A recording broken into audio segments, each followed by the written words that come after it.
আমার পছন্দের সব খাবারের ভিতরে বেগুন ভাজি আমার খুবই পছন্দের একটা খাবার। তবে একটু ইউনিক ভাবে ট্রাই করলে বেগুন ভাজিটা আরো বেশি টেস্টি হয়, আর সেটা হলো ডিম দিয়ে বেগুন ভাজি করা। তো প্রথমে আমি হলুদ গুঁড়ো আর মরিচের গুঁড়ো দিয়ে দিলাম এখানে।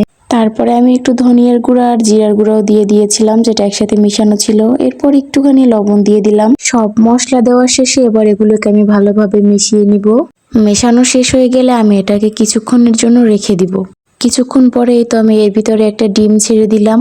এবার আমি এই ডিমটাকে সবগুলো বেগুনের সাথে ভালোভাবে মিশিয়ে নিব, যাতে করে ডিমটা সব বেগুনের গায়ে লেগে যায়। চুলায় কড়াই বসিয়ে দিয়ে আমি তেল গরম করে একটা একটা করে বেগুনগুলোকে ভেজে নিব।